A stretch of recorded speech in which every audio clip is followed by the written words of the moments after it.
how we're doing here. We don't know. And I think we're hot. Let's see. Let's see. There you go, 5 by 5, but the screen isn't coming up. What does that mean? It means loud and clear. 5 Oh. by 5. It's all communications thing going on here. We got something different happening here tonight. So there we go. Okay, get that up and you're set. There you go. How about that? Perfect. We're late. No, we're not. We made it by 6. It was just really close to 6:01. So some of the clocks in my house are right on time, and most of the clocks in my house are not. So I've not known what time it was all day. In 6 months, it'll be back to that thing. So I'm not changing the damn thing. I don't roll like that. If you want to check the time, you'll know in my truck because it's either an hour fast or an hour late. So it's a pain in the ass to change them. So I just leave that shit. So, yeah, I had to wake her up this morning. I was like, you know, it's 10 o'clock. But it wasn't. It was 9 o'clock. Well, what time did we go to bed last night? 8 o'clock. 8 o'clock. We just fell out. So I slept with him. He slept most of the night. I had to get up a few times, but he was good enough to lay back down and go to sleep for a few hours, and then he would do it again, and then he'd have to get up. But I finally had to go get her up. I was up at pretty damn early, but got her up at 8. So got her up at 10. I don't know what happened to us last night. I've just been... I'll tell you what happened to us. It's the weather around here that's really driving us nuts.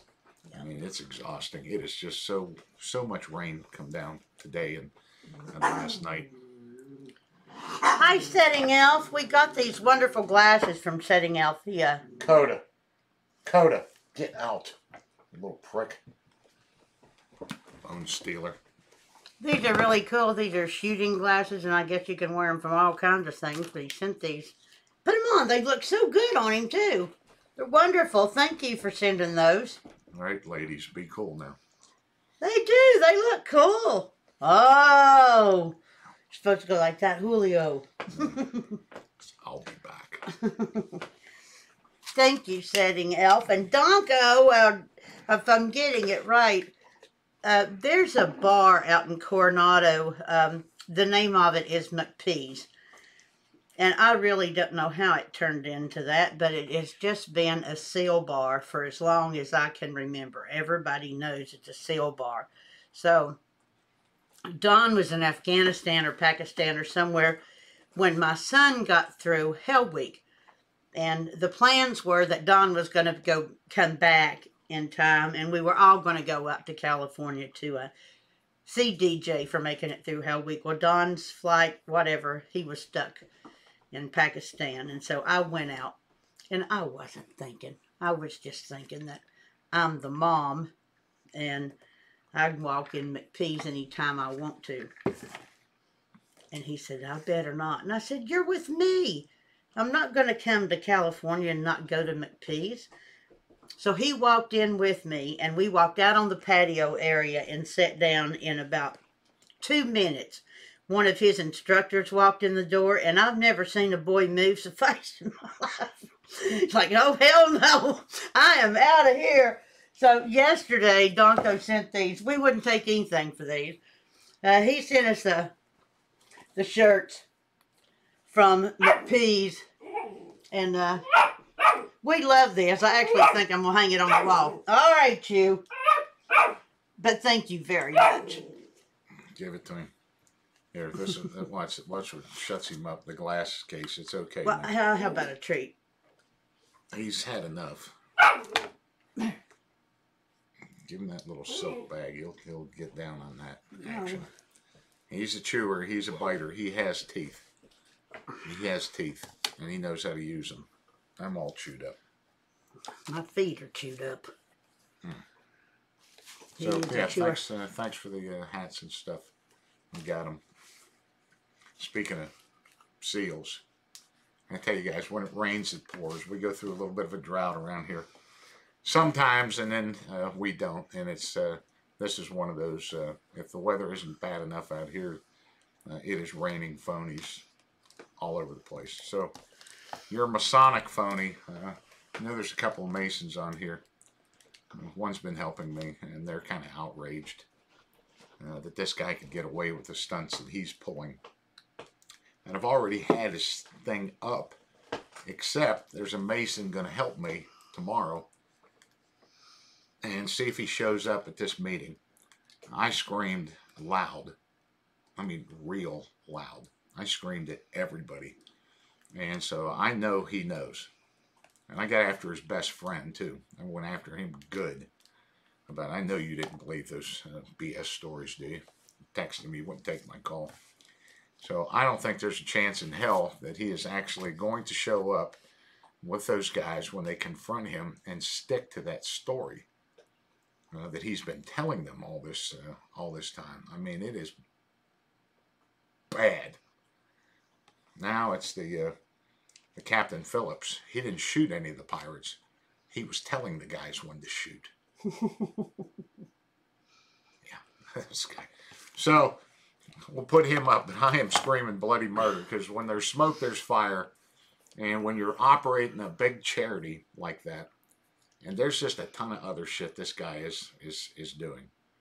But when you're operating a big-ass charity with all those service and therapy dogs for veterans, little Shriner kids, and all that stuff, that's the sympathy card he was playing on me. He goes, you do all that, you'd go to this over all those little Shriner kids and everything else. And you damn right I will. You can't be operating that and be lying about the whole thing. There's something else, and it's been confirmed. So I'll get him up. Hi, Simon. I've not seen you in a while. I'm happy to have you back on here. There you go. That's some info on that. Sometimes I do. Sometimes I do. I keep the stuff. We also got a guy I've been trying to get a hold of. There's great YouTube footage. The guy is a big loudmouth. He's in articles.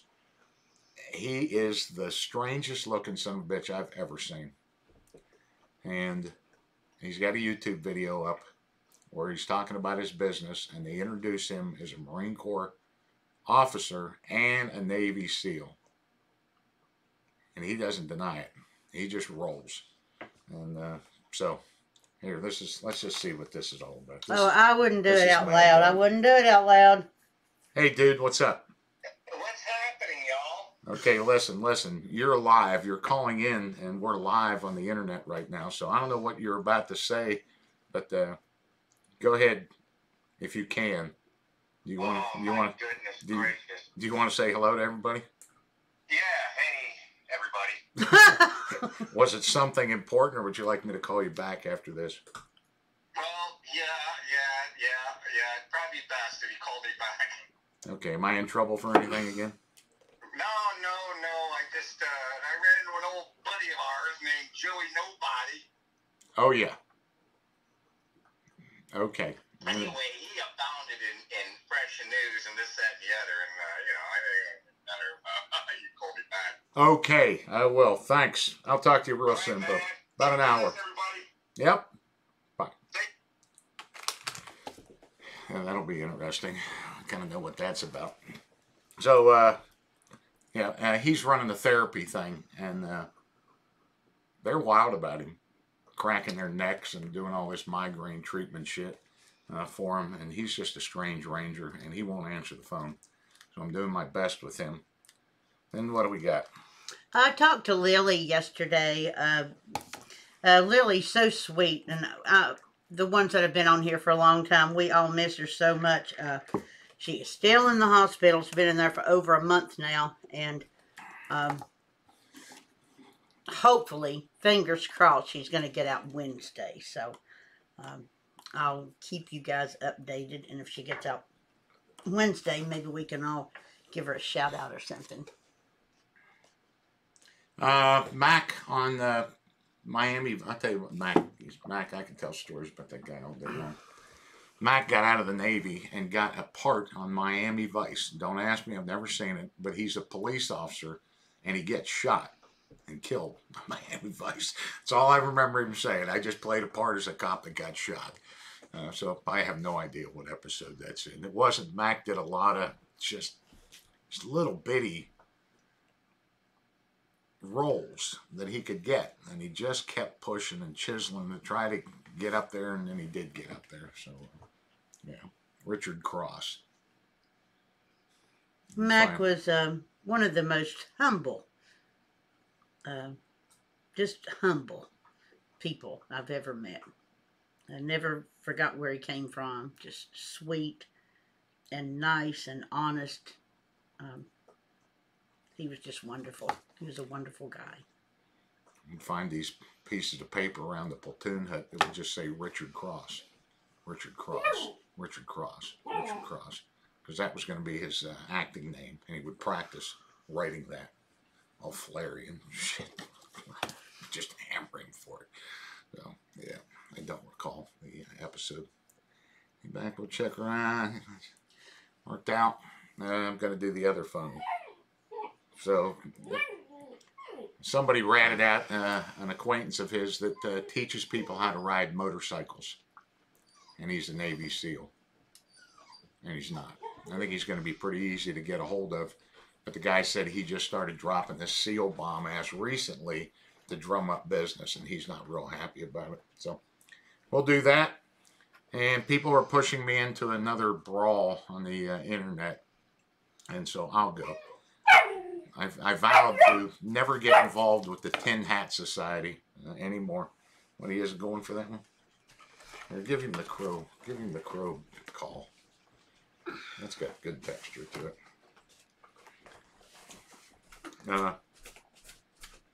The guys have been pushing me into this ridiculous story about this Navy SEAL taking an aircraft carrier to Antarctica in 2003. His team and him. I don't know if any of you guys have seen that ridiculous video where he just starts out by saying he was a first lieutenant in the Navy SEALs. The Navy SEAL team, he was first lieutenant. And then that gets explained away as he was nervous. He was only nervous when he did that. Now, this clown is not on the Tonight Show or anything. He's in a little dark room with a woman and a Sony GoPro on a tripod, and he's nervous. He made a mistake like that, referring to himself as a first lieutenant in the SEAL team. Anyhow, it's he goes to bring out an archaeologist there that has found a space station, and it's just bad. They I don't know why they did it. They blurred his voice. They blurred his film. I know why they did it, but he's not a SEAL, and so I'm going back.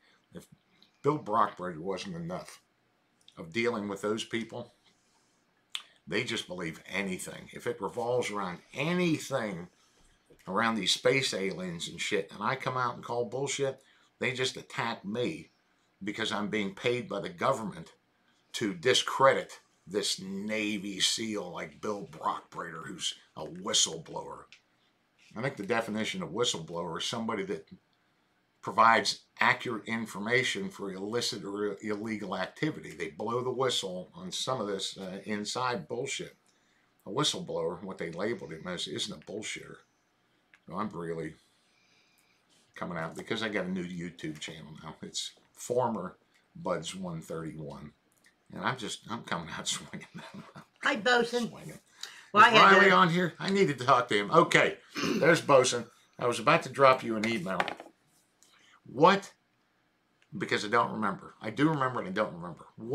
Who on the ship is designated the first lieutenant and why? I know there's a reason when you're the first lieutenant. I thought it always had something to do with deck or weapons, the whole weapons deck department and shit. But a first lieutenant is what? In SEAL team, we don't have first lieutenants, but we call the area where we store our boats and motors the engineering bit. It's first lieutenant.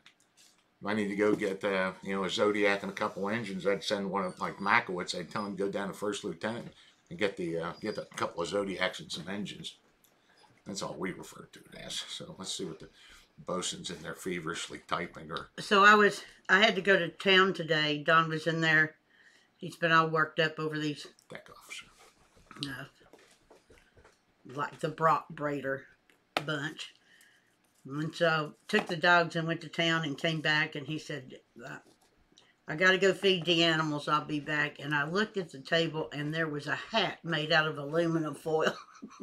And I knew, oh my God, what's he up to now? He's going to get us in trouble before we even get started. So I don't know what you did, but it involved an aluminum foil hat. That video get about 10 views before they rip down that channel or something. Mm-hmm. So, it's the deck division. I recall that. Deck officer. I recall that. First lieutenant. But what is the first lieutenant? Is that just a title for the deck officer? Or is there a rank structure somewhere where that guy is like the first lieutenant, like the bull ensign or some shit like that? I always got a kick out of that bull ensign. I bet. Oh, God. Sorry. I'm so sorry. It's a little distracting. Bud's Grinder's blacktop is supposed to. Because you just run on it all the time. It's just like any compound at most Navy facilities or anything like that. And our wood chips, but not only that, they do a lot of ceremonies there and stuff like that too. Yeah, you got a lot of stuff. You got the beach right out there and plenty of sand to take care of that. But you're only doing PT in there and getting gooned around and shit like that. So do PT on the pavement. No big deal. Sometimes not a rank job or position. There you go. It was for division, usually aviation side. Anyhow, one. Okay, I got it. See, now this whole thing makes me think that that guy was on a carrier. And he is, if you guys have not seen the video, the Antarctic expedition with this Navy SEAL whistleblower. Antarctic, all you got to do is get on YouTube and look for Antarctic whistleblower, Antarctica whistleblower. This guy is a cross, but I can't figure out. You can't tell who it is, but I know he's one of two people.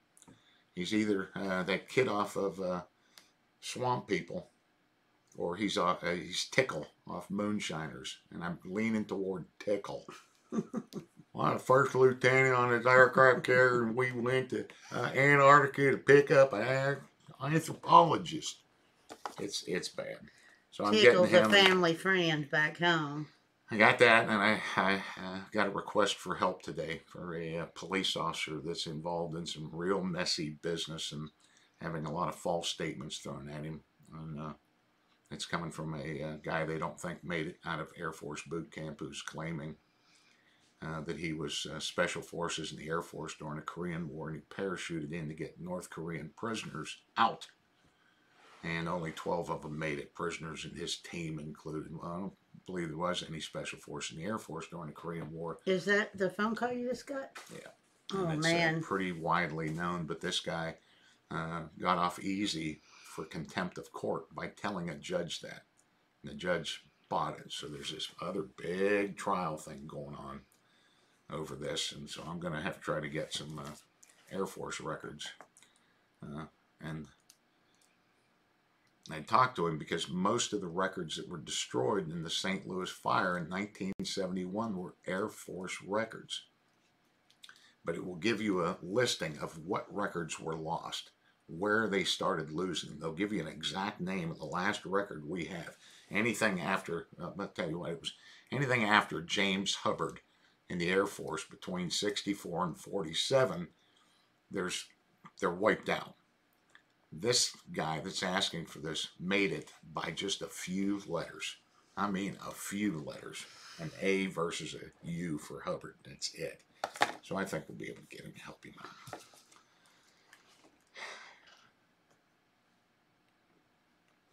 North Koreans. Again, it's killing me. Anyhow, that's what we're doing.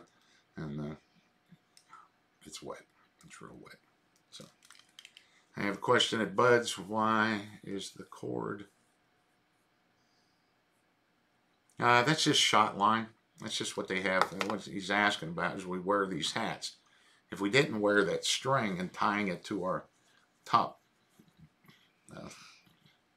buttonhole, there'd be hats floating all over the Pacific Ocean. They would never be able to keep them because you're always in the water, you're always getting surf tortured. So they take that in the Navy is called shot line. And what they do is they put that shit in a canister on the end of an M14. And when they start to underway replenish ships, the two ships pull alongside the oiler, and the ship will shoot that out of an M14 across the deck of the oiler. Just one of those guys will start ripping it in, and with that comes a bigger line, comes a bigger line, comes a bigger line, comes a bigger line, until it gets to these huge refueling hoses that slap in. And that's called shot line. So why do they make it orange? That's just what they got lying around. I guess they got a lot of it. Well, TJ, I appreciate that. There's a couple of guys on here that have been pulling up some of Don's videos that have been stolen, and I got your private messages, and Don will get to those really, really soon. We appreciate that, and I had no idea there were that many that you guys are sending us, but we got that. We appreciate it. And if you could go ahead and send another private message with your phone number, Don will want to talk to you. And it's easier for a phone call than it is to write all that shit out. Thanks. What were you talking about? Send your phone number, honey. The original tridents were silver for enlisted, gold for officers, and I think they only started doing that in the very early 70s, and then they really quickly stopped doing it. And they say it was because officers and enlisted guys go through the same training together, make them gold. But I don't believe that. I heard another story, and it makes more sense to me that I know it was true for the UDT pin. When the UDT pins, I think I did a story of it, were changed from gold to silver to gold, it was because the award maker that makes all the medals, all the awards, that has the Navy contract to produce all these things and sell them at the exchanges and everywhere, said there's just not enough demand for us to be printing these things like that. Why don't you guys come up with one color of it? There's not like an enlisted surface warfare versus officer surface warfare. There just wasn't many dudes around and many guys in the UDTs, and I think that's probably the same reason they did that.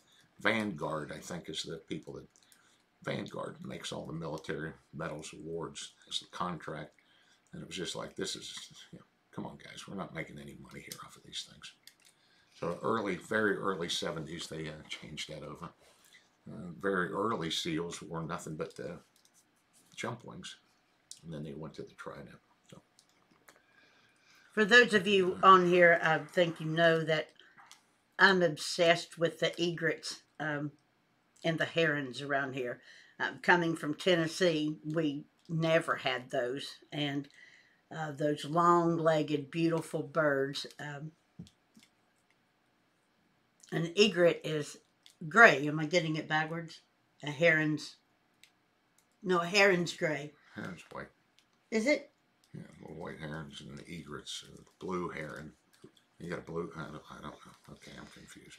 But anyway, when we went to the Grand National several years ago, a very nice man here, Pete Drescher, he hand carves all these beautiful things, and he hand carved a beautiful white egret that was, I'm really out of the way here, huge, on a piece of driftwood.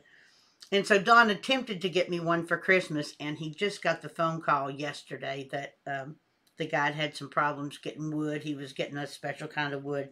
And so Don picked it up for me yesterday, and I'll put a picture up. It's absolutely beautiful. It's the prettiest thing I've ever seen. So I called him back, and now I want a blue one. I want a blue herring done for the other side, but it's beautiful. So I'll show it to you guys. There you go. Hey, John, do they, I don't recall. Do they have time? Did they change the clocks in Japan? Japan? I don't know if we're the only ones to do it. There's even some few areas in the I United think States it's stupid. I don't understand it. I mean, who the hell came up with that? Okay, now it's not going to be 3 o'clock. It's going to be 4 o'clock. Who thought that shit up? You're the one that can't understand how I can set a clock for AM and PM and have them completely backwards and still get up when I need to. It's just a pain in the ass going all the way through those numbers. That's how I am. I'll take the first number I can get to. So if I got to get up at 5 a.m. and all I got to do is click it from 4 p.m. to 5 p.m. and then set the other around, she's mystified by that. I'm getting up at 5 p.m., but it's really 5 a.m. I'm setting my alarm for 10 a.m. when it's 10 p.m. I mean, I know. And I get up. Her and her mother argued with me over this silly little digital clock that cost about $3. You can't do that. Oh, be quiet. You can't do that. Donko. I'm like, look, here's all it is. I want to know why Bullshirt shut down. That is such an icon out there. And that was the one place I always wanted to go when I'd go back to Coronado. And I read somewhere where it is shutting down. And if you know why, I'd like to know. I've never rode in the tank, period.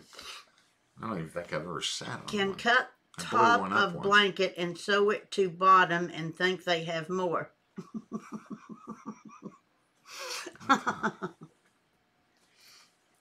Rising rent. Ooh, 12 gauge is the bee's knees for waterfowl hunting. You don't want to go too light, but I like shooting ducks in close with a 20 gauge, and you can kill goose with them too. You just gotta, you're limiting yourself a little bit out there. But 12 gauge ducks and geese, number 2 shot. You can get them both with all that. Setting out says it's to give the farmers more daylight during harvest season. Stop. How are we getting more daylight? I always thought it was to get the kids up so they weren't at school in the dark. See, nobody knows. Everybody's just like me. None of us know why the hell they do it. I'm sending his glasses back. The hell are they getting more sunlight for harvest? Hey, setting out is smart. I believe it. I believe that's why. I think he wrote it wrong or something like that. I would tell you what I always heard about the Navy. We used to wear the Donald Duck hat. World War II. And it was an all-black uniform. Now you're in an all-black uniform, you're wearing a Donald Duck hat, and that too many sailors were getting hit on the road hitchhiking home on leave. So they changed it to the white Dixie cup. Okay, scroll that down. What? Greg wants me to read his post. Greg. Only a white man can cut the top of a blanket and sew it to the bottom and think they have more. Oh, whatever. I don't know what in the hell. He's drinking.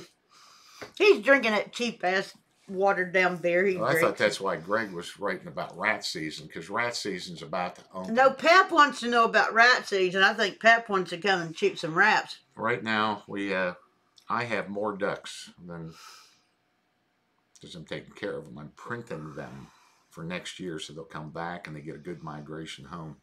Until those ducks migrate, I can't go down there and just keep disturbing them. Greg's a master at disturbing all my waterfowl. He's just up and down, up and down, up and down the driveway all the time, scaring. You just see somebody's coming, he's scaring birds everywhere. That's when the rat shooting will start. I've got to burn all the way around those impoundments and get the gas, and get the gas. So. There's a place in Coronado called Cocaine Cowboys. That's a shame to hear that. He said it's just turning into yuppie land. He said all the cool small little shops are shut down and now it's all trendy. That was the whole thing about Coronado that made it so cool was there wasn't any chain restaurants or anything like that.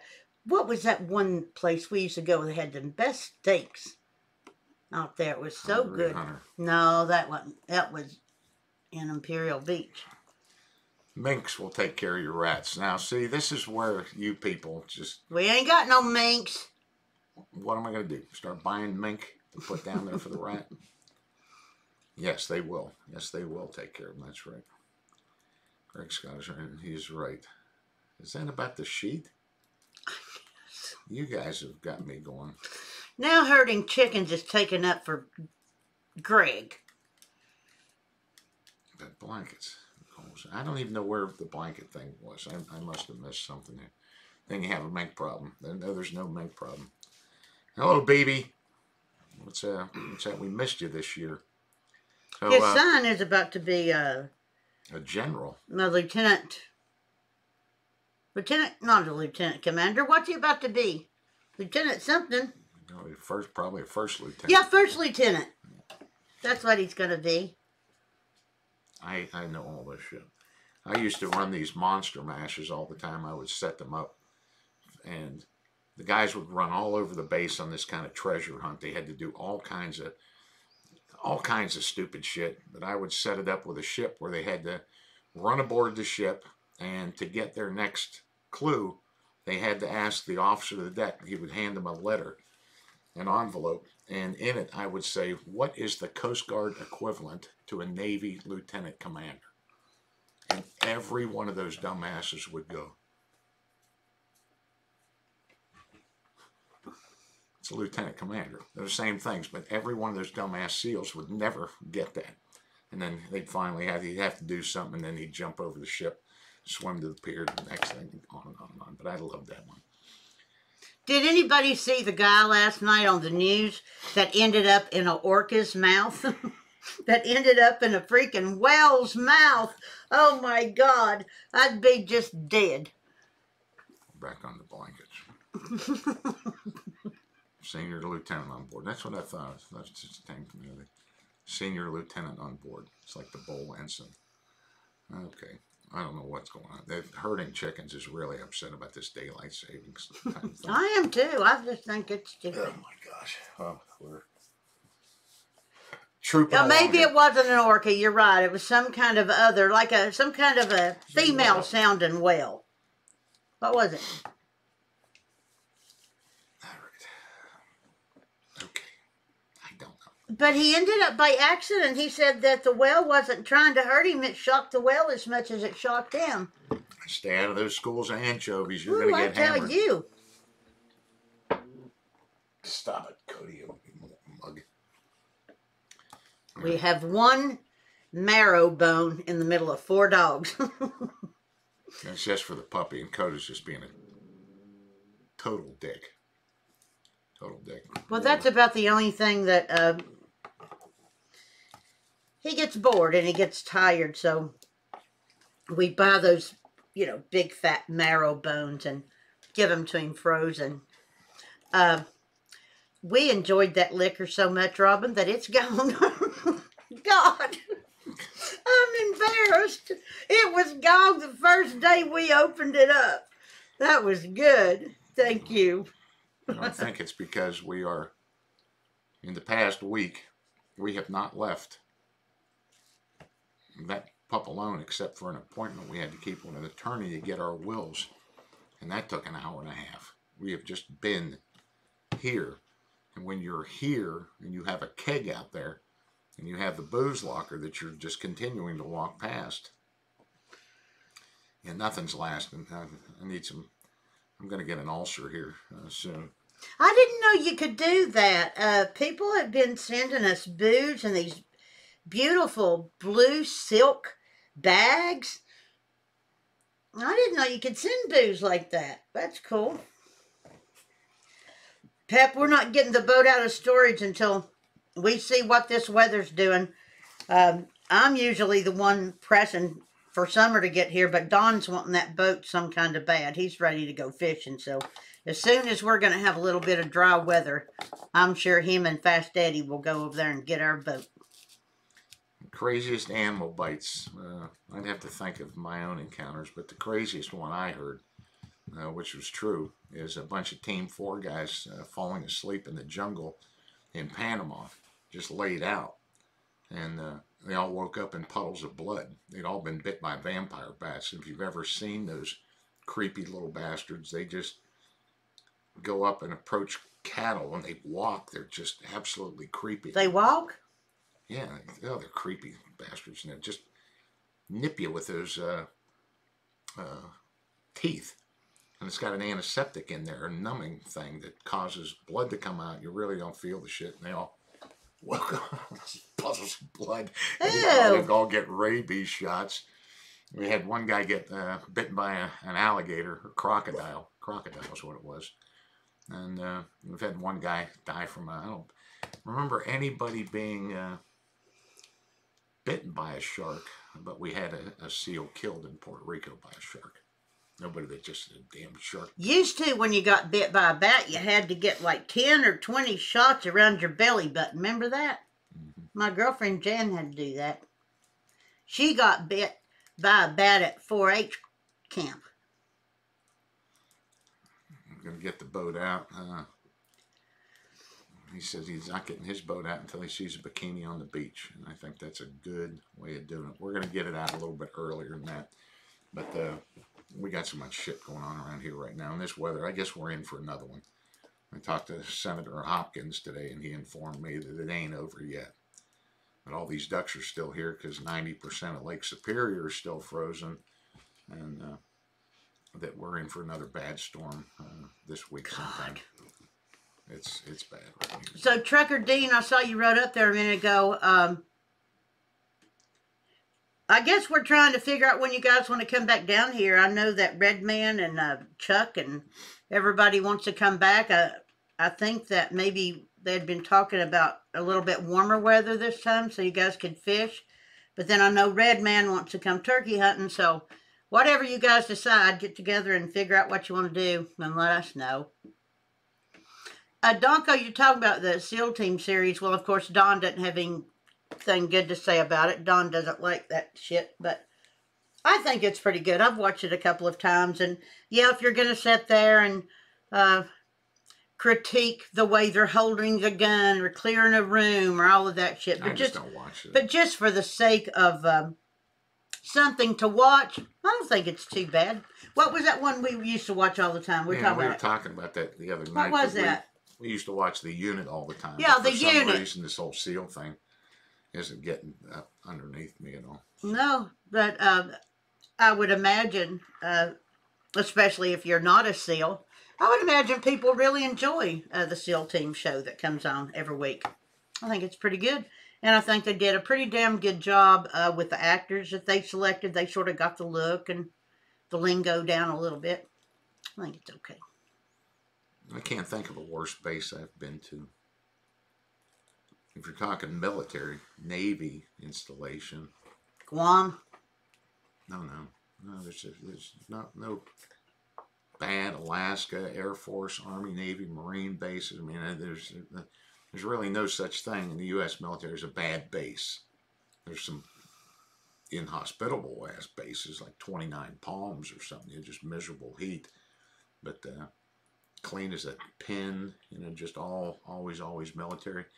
And even the ones I've been around the world to, Morocco, they're kind of the same way. They're particular about how they represent their countries with these bases. I can't think of a base I just went on, if that's what you're asking, where you just went, oh my God. How was Morocco? Was it beautiful? Yeah. Morocco stories. The best. Fucking eyes. I'd love to go to Morocco. Isn't that where Princess Grace? We were doing training with the Moroccans, and I don't know if these things just start on their own about how bad the Moroccans are. Don't even get me started. But we went there to work with their version of the SEALs, and we unload all our shit. The Ribs took us into this base in Morocco. They're all there. They're all excited, and we start trying to figure out what to do with all our shit, and it's quiet. And my diving rep, Dan, who's taking care of all the diving gear in front of all those Moroccans, asks where they can put it, and then he just kind of turns, but he says it really loud, because you know these fuckers steal shit all the time. And I went, they all heard him say it too. You know, the officers that are, not all of them spoke English, but you know, it was just like, damn, dude, you already got us off on a bad start. And then the end of the trip, they present us with this beautiful plaque, you know, thanking for all the training. I mean, we did some really good shit with those guys, and our boneheaded platoon AOIC, the ensign, forgot ours. He didn't bring it. So we didn't have anything to give back to them. We were like, oh, you're so stupid. Typical ensign stuff, though. But Yeah, Monaco, not Morocco. That's right. Hi, California. We lived in California for a little bit. I didn't mind it back then. We were young and dumb and didn't have kids. And California was fine for me back then, but I don't think I could do it now. California's starting to catch on fire.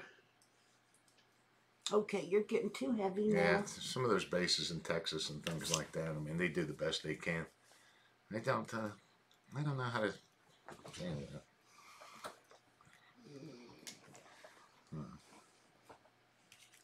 I remember we were eating in a chow hall in Alaska, in an Army base at Fort Richardson, and we looked like total pirates. We just come off an hop. We hadn't been shaven. I mean, our hair's long. We've been up there doing some really hard training. We looked wore out and run down, and so all these little Army guys see us all come in. I mean, there's a noticeable presence in the room. It's like a couple, there's an elephant in here now, and they're all watching us, and nobody's saying a thing. One of the guys started telling this story about another platoon, Delta platoon, and he said the word Delta. And you should have seen the reaction on all those guys. There was this noticeable, everybody moved and flung around, oh my God, they're Delta Force. It's Delta platoon. I got on that the other day. It was some Green Beret story, but in jump school, when you were going through jump school at Fort Benning, you were trash. I mean, everybody that was on active duty was going to eat ahead of you. And I don't know why. There's 500 of us in that class, and we would line up across a sidewalk, big sidewalk, 2 lines of us going into the chow hall, just a steady flow of all these army guys. And we were just so disrupted. We were such assholes down there. And this hush come over the crowd, the line, and you could see people starting to whisper and mumble, and all these Army guys were turning around looking behind. So naturally, we all turn around and look behind. And here comes this Green Beret. And he is in his best uniform. He has got those big black jump boots on, bloused in. His shit was just as creased and perfect. That Green Beret smeared down the side. These are all young Army dudes. That's what they're aspiring to. And he was strutting, man. He was like a strutting peacock on down. And they were just...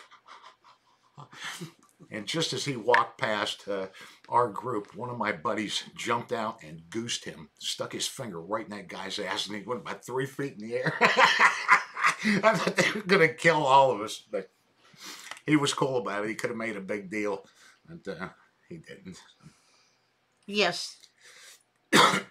Yes, Yodes, he was a coxswain before he went to SEAL team. They want to hear about the finger in the butt story. I just said that. That one. The submarine, the outboard motors we had were called Mars engines, and I have one. Got it at a yard sale. And what they had on it is they had a pump where your choke would be. It's the same thing like a choke. You would grab that thing and pump, and it would pump the water out and fuel in, and they'd start right up. You could submerge the things. We'd submerge them, leave them sitting on the bottom, get them back up, and they weren't always without problems because we really rode them hard. And engine trouble is where, as a SEAL, it was always where I worry out here in boats. I mean, there's nothing good coming out of engine trouble when you're out in the ocean. What's the biggest amount of explosives that you set off at one time?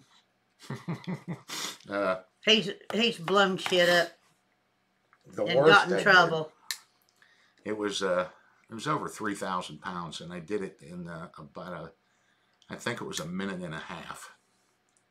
And yeah, I caught some shit for that one. Is that when you blew the house off the foundation? Yeah, that's exactly when it was. Sheep aborting their lambs. I mean, I was in real trouble there. But you had a range limit. See, this is me trying to teach people shit and walking in some gray areas. It wasn't for my benefit, but you were allowed a 50-pound shot. I think on that range we were at 50 pounds was the max you could detonate at one time. So we had these delay caps that went from 1 to 15. So I would take 16 of these caps, a non-electric cap that went instantaneously. A number 1 cap went off in 0.7 seconds. A number 2 cap went off in 1.3, all the way up to a 15 that went off a little over 17 seconds later. And we would hook 50 pounds to each one of these things. And when you hit that button on that radio firing device, we just go boom, boom, boom, boom, boom, boom, boom, boom, boom, boom, boom, and then we'd start another one. You know, I had these guys doing that. Just as that 17 cap would go off, another guy would hit it. And I think we had 4. I think there were, I forget how many, well over 100 charges. But I wasn't breaking the range limit, see.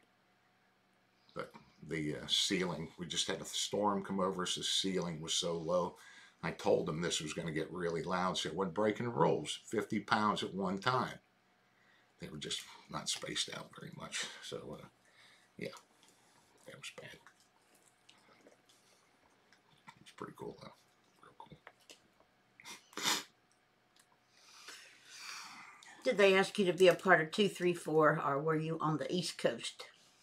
No, I was on the East Coast running that. I went out and taught their SQT demolitions.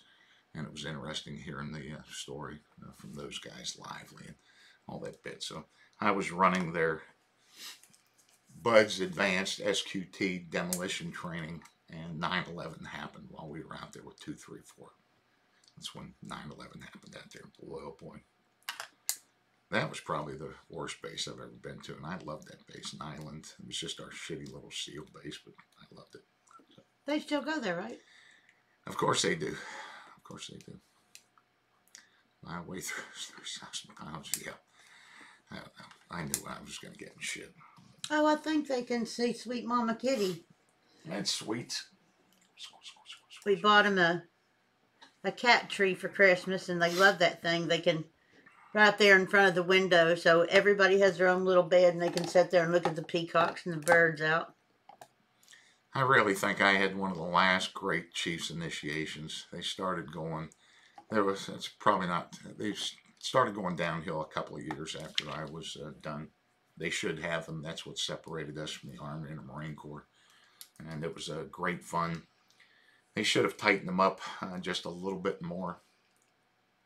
It was great fun for all you all. I know it was, but it, just like everything else, a couple of people that just take it too freaking far. You know, I think that happens in a lot of areas in life, not just the military, not just the Chiefs initiation, but, you know, sometimes people, like when we would put videos up on YouTube, most people knew just exactly how to handle that, what to say. You wouldn't be going after anybody's children or wives or anything, and just a handful of people took it too damn far, and it ends up screwing everybody over. Don't you agree? Now, it became the word initiation, and a lot of it stemmed from tailhook. Those dumbasses. Navy pilots at tailhook convention did more damage to the U.S. military and the male fraternity than any other organization ever. It was just dumb. And so it filtered down, that word initiation, the incidents that started happening after tailhook, the whole women thing. I remember my initiation, I guess, and all of them, they were always up for the Chief's initiation, inviting young female officers to them. And they would just have a great time with them. I mean, it wasn't an orgy or anything like that, but what you could get away with at a Chief's initiation, having a young female officer say and do, was a whole lot different than, and again, it wasn't anything like that, but the standards were completely released, as like they were at tailhook or some shit like that. And then they just started tightening that up. You know, things started turning really kind of weird, that term initiation. So I remember Master Chief Davis used to have he was always the judge. He used to have a pretty good time with the young female officers there, just haranguing them and having them do shit. So, and they loved it. They loved it, but everybody had a good time, except those of us going through it. Of course, I remember one of my favorite Master Chiefs in SEAL Team was one of the 300 combat op guys in SEAL Team, multiple awards and decorations. I mean, that guy had been there. And I remember him at the Chief's initiation out here at Little Creek. And he had 2 pints of whiskey, a pint of whiskey in each back pocket of his khakis. He was going through the initiations. They tried to get rid of that, and then they just tried to stop the drinking, and then I guess they just finally said to hell with it. You know, so there's my initiation plaque right there. Okay. What year does that say? 1988. Damn, we're old. Good made non-drinking. Non-drink guy drinks dolphins. Did you know Tony? Where's the next thing? Right there. Old Gut String said that he said that his mentor was Fack. That's the reason he's asking. It's Fack. Well, I'm listening to everything here. What are you talking about? He wants to know if you know Toady. I can't say that word. What is he, a seal? I don't know. I don't know. I don't remember Diane's name half the time. I don't. You're in the Navy. What's your rank? What's your Boy Scout? I was a second class when I got out. I was just going up for first class, and Don was a second class too, and his biggest fear was I was going to make first class before him. He said, well, you just can't do it. We were both second classes. I'm not going to be outranked around here. No. Start failing tests or something.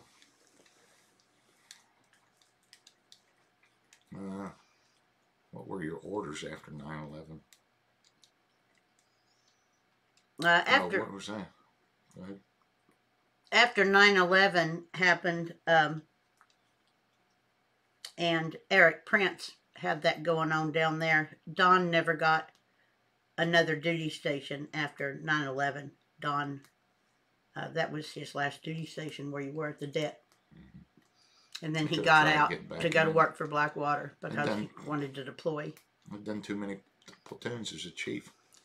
That's a crazy thing what people don't get when you go back to a SEAL team. Because I still had time there to do. To go back to a SEAL team, to get into a platoon, to start the workup, and then ultimately deploy. You know, you're pushing 15, 16, 18 months just to even get there and get in line to get going, and you become a hog. And that was sometimes what Rudy Bosch served 22 years as Command Master Chief at SEAL Team 2. And nobody else could get in that position because he just wouldn't leave. And so when you take up platoon chief slots like that all the time, you're preventing someone else from making senior chief because they can't get a platoon. It's just kind of weird how it goes. So mine, I didn't hog them all, but when they needed somebody, I was there to do it. So I got out and went to work for Blackwater. In fact, I asked Mad Dog, that was Mad Dog on the phone, he was a detailer, and they had a contract waiting for me. Blackwater did. We need you right now. And I asked Jim, I said, Jim, what's the quickest you ever saw anybody retire from the Navy? And he said 30 days. And 20 days later, I was out. Yodes, if you have the opportunity to work under Captain Feeks, what a great guy. Yeah. Him and Jenny are both just outstanding human beings. And we consider Tom a good friend. He's a great guy. Yeah, he is. Yeah, we competed with other bosun mates. That was always a real problem in the Navy. Signalman, engineman, wherever you were, a lot of SEALs went to bosun mate because it was sort of an easier rank. When you look at Navy ratings, you got to look at like a ship. What is the bulk of a lot of dudes on ship? Well, they're engineers and bosun mates. There's not a whole lot of signalmen. There's not a whole lot of quartermasters. There's cooks. There's not a lot of sonar techs, gunners mates, weird like that. So when you look at the big Navy, bosun mate is definitely a rank that you wanted to get in if you wanted to promote, but you had to learn that shit even though you were a SEAL. But your awards and things like that came into play for extra points. A lot of guys left their rank. We had a signalman in my platoon. We had to get him advanced to seaman. There was something about that. And then we had to get him capped to 3rd class. He couldn't pass the signalman 3rd class test. Took it all the time. Well, you figure, you know, you go through boot camp, you know, at a young age. You don't know what the hell you're doing. You decide, okay, I'm going to be an electrician, or I'm going to be this or that, a boiler tech. And then you never work. You know, you never work in your rate. You are a SEAL, and you do SEAL shit. So I don't know how anybody ever made Points rate. like that. But then I think that everybody thought it was going to be a little bit easier, maybe when they made the rating.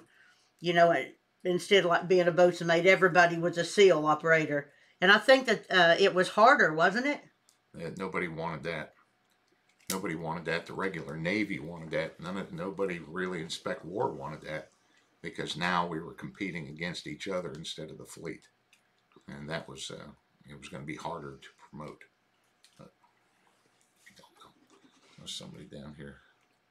I think he gave me a tour. Lanky. Donko. Who's Donko here? He's not a SEAL, but he was out there. Lanky. I remember Lanky. See, I don't remember. If I do, I think I'm getting it mixed up with Zinky. Lanky took me. He was an officer there, and he took me on my 120-foot bounce dive. And you were just, diving was weird. You know, you're not used to being your feet on the ground, so being underwater. But we had to go down 120 feet. Me and 3 other dudes went down to the bottom, you know, on this little platform, and Lanky was there, and we're just like, wow, you know, wow. And Lanky taps on my face mask and taps on the other dudes, and then he rips his off 120 feet down and went. And I was like, oh my God, he wants me to take my shit off here. Well, I would go to, you know, you're like, holy shit. You know, if I get in trouble now, I put it back on and clear it. But, yeah, I remember Lanky.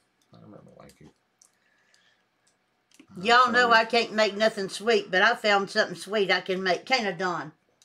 And it entails booze. I'll make you some tomorrow. I didn't do a Marg in 87. I didn't do a Trucker Dean there. I mentioned that.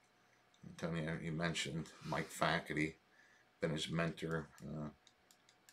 I don't recall that guy. I'm not really good with names at all. But Faculty, you know, who'd forget that guy. What was it like? I'll tell you what it was like the first time I crossed the quarterdeck. I've told this here. My biggest fear in Buds was Lieutenant Bunce. That guy was my first phase officer, and he was a ruthless, enlisted guy that became an officer. And Bunce and me actually checked out of Buds together. Me as a new guy, and Bunce as the guy had 20 years in at that point. And we crossed the quarterdeck at SEAL Team 1, and there was this knucklehead SEAL, first class on duty. And as I got to know him more, he was a knucklehead, and his name was Mo Emil. And we get on the quarterdeck, and Mo is in his dress whites, and he looks at Bunce, and Bunce is in his khakis. And he looks at Bunce, and he goes, where are you coming from, sir? And Bunce looks at him, and he goes, Buds. And he goes, that's all we need. Another fucking new guy around here. And Bunce oh, my God. Why? It was bad. And it didn't take somebody long to notice me over there on the quarterdeck. I mean, you're a new guy. You get your little uniform and your envelope. And he told me to drop. And that's all I'd been hearing for 6 months. Drop! And you just don't know what to do. Do I do it or do I not do it? I mean, you're thinking really quick because you don't expect that reaction. I mean, you don't know what's going to happen. You're nervous. And I didn't say anything. I just stood there and tried to ignore him and go on. And again, it happened in a drop, and I just didn't do it. And I didn't spout off about it. I didn't tell him to go screw himself or anything like that. And that was the right answer. If I'd have dropped down on that quarterdeck, it'd have been another shot heard around the team. It would have taken months to maybe even push past that. But you always talk about how tough he was, but everybody loved Bunce. Everybody loved him. Oh yeah, he was great. And the coolest thing is when I got over to Team 1, it wasn't very many days, and Bunce came up to me, And he said, I'm getting a platoon. I'm looking for some good guys. Do you want in my platoon? And I went, huh, I'm a good guy. You know, he wants me in his platoon. Little did Bunce know what he was in for with me and those other knuckleheads that were in there. We got shit-faced one night. Bunce is old school. And we were all at our house. Diane was in bed, and it was me and the other ones. We're up boozing up at 3 o'clock in the morning. And they called Bunce on the phone. And I think we had 2 phones between us. And when Bunce answered, he answered like he was asleep. Hello? And we just started cursing. You son of a bitch. You know, he's a lieutenant. You son of a bitch, you asshole. You're such a prick. All this shit. And I'm laughing my ass off. And just as we're hanging up, my buddy goes, Shipley didn't do this. And he hangs up, and I went, oh, I got it from him. When I went in there, he was real cold about doling that out. He had a car, this little car that would be in the officer's parking thing, that we were able to, as a platoon, to pick up and turn sideways and block him into 2 parking spaces there. And it used to drive him crazy. He'd have to go in and find some other people to move his car. We were able to pick it and move it. So, good guy. What do we think? Are we wrapping it up here? I guess we got Walking Dead again tonight. Oh, okay, there you go. Graduate school. Banner. Good. Lieutenant Commander Lanky. Yep. Okay, what do we got? I have a journalist from Fargo. I'd love to get you in touch with a follow-up story to Nathan Phillips if you're interested. Yeah, I mean, you can drop the thing right over info at Extreme Seal Experience with Carol Shipley, or send it to Terry. He'll forward it off to me, the site admin. I just saw another one today that the Covington kid is suing CNN for what, $250 million. They're out for absolute blood over that, what they were doing. And I was really glad I could intervene, because that was the turning point for all that. That was the turning point when everybody went, oh shit, we got it. You know, they're still, God, they were the things they were doing to those boys. But when I found out, the fucking dude never served in Vietnam, it just took the weight completely out. Now we've got a real problem. And that's when everybody started backstroking and scrambling. So I hope he gets it. I hope he remembers me too when he does it. So, maybe I used to, but it's been so long. I just don't jump to conclusions anymore about anything on the news. Now, Don doesn't either. I can't tell you how many times a week he'll be sitting in his recliner and something will come across the news and Don will say, yeah, we'll wait and see. You know, we both sort of feel that way, so. Bullshit out there. Yeah. Don't regret doing that. Thank you guys very much. It feels weird doing this in the daytime. It's always dark in here. And thank you very much. No pen. Red Man's very, very good about it. You guys talk among yourselves behind the scenes and private messaging and stuff, and know about each other's private lives a whole lot more than what we do. So if somebody's going through a rough time or something like that, I really appreciate y'all letting us know. People don't write to us in private messages or call us on the phone or whatever. I guess they assume that we're just too busy for that. Well, I appreciate y'all letting me know, because I want to know what's going on with all our family on here. All right, I'm having my iced coffee, and I'm probably going to be jumping out of my skin tonight awake. Good night, Japan, or good morning, John. It's nice to see you on here, bro. Thanks, shipmate. Thanks, everybody, for the clarification. Yeah. The first lieutenant, I can go get that guy now. So, we'll see you. We'll see ya.